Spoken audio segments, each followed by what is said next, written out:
Já na forma hiperaguda, pessoal, em virtude da rapidez do aparecimento do quadro, os sinais são pouco esclarecedores, ou seja, geralmente não têm lesões aparentes. Quando ocorrem, eles se assemelham aos observados na manifestação aguda da doença. O sinal mais marcante é a morte súbita dos leitões, que pode ocorrer em até 5 dias após as primeiras manifestações da doença. Mas o quadro é tão rápido, como eu falei, que as lesões não chegam a se tornar aparentes na maioria das vezes. Foto de um leitãozinho, tadinho, que teve morte súbita. Já na manifestação crônica, pessoal, as lesões são as seguintes: úlceras em botão, que são úlceras nas placas de Peyer, que conferem uma aparência de botões às lesões, no seco e no intestino grosso como um todo, depressão generalizada do tecido linfóide, lesões inflamatórias e hemorrágicas frequentemente estão ausentes.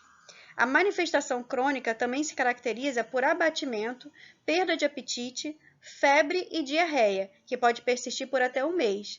Também pode ocorrer uma aparente recuperação dos animais com eventual relapso e morte. A forma crônica se apresenta principalmente em animais não tão jovens. Na forma congênita, a infecção pode levar ao nascimento de animais fracos ou com nível de desenvolvimento inferior ao esperado, que é o refúgio, a tremores congênitos e animais com crescimento retardado. Os animais doentes podem desenvolver anticorpos contra o vírus, porém de modo irregular ou indetectável. Esses animais permanecem persistentemente infectados e tendem a morrer em semanas ou meses.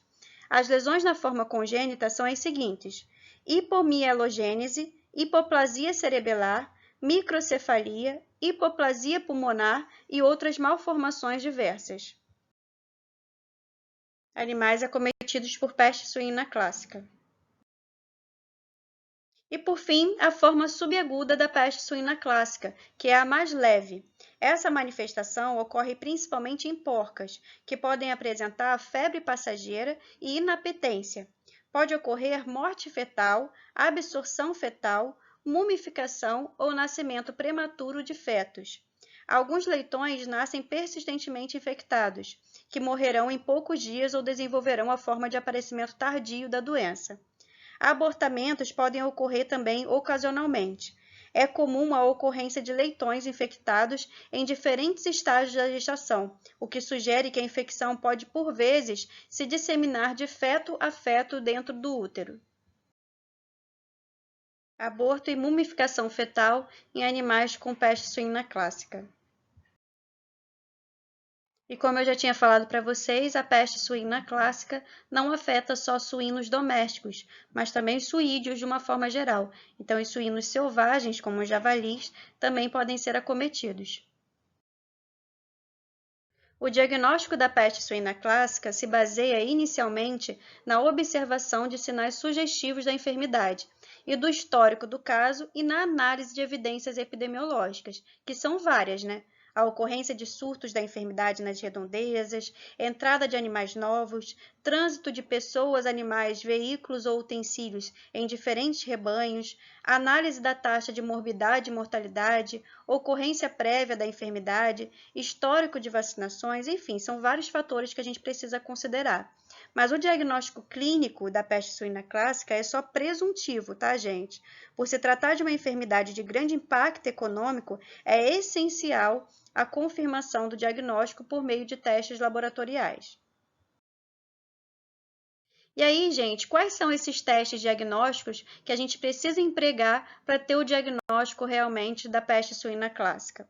Os testes recomendados para o diagnóstico rápido incluem a identificação de antígenos virais por imunofluorescência direta. O isolamento viral em cultivos celulares é mais sensível, porém mais demorado do que a identificação rápida por imunofluorescência direta. E a infecção também pode ser diagnosticada pela identificação do genoma viral. Para isso, a técnica de transcrição reversa, seguida da reação em cadeia de polimerase, que é a PCR, em tempo real, é atualmente a técnica mais recomendada porque possibilita a quantificação viral em tempo real, com rapidez e praticidade. E além desses testes que eu já mencionei para vocês, os testes sorológicos também são indicados para detectar a circulação de vírus em um rebanho, especialmente se os sinais clínicos não são evidentes, como pode ocorrer em infecções com amostras de baixa virulência. Também são importantes para comprovar a inexistência de vírus circulante em rebanhos livres. Assim, gente, os testes sorológicos servem como instrumentos de vigilância sanitária. Atualmente, para a detecção de anticorpos contra o vírus da peste suína clássica, são utilizados vários testes imunoenzimáticos, do tipo ELISA. Fiscais coletando amostras para exames laboratoriais.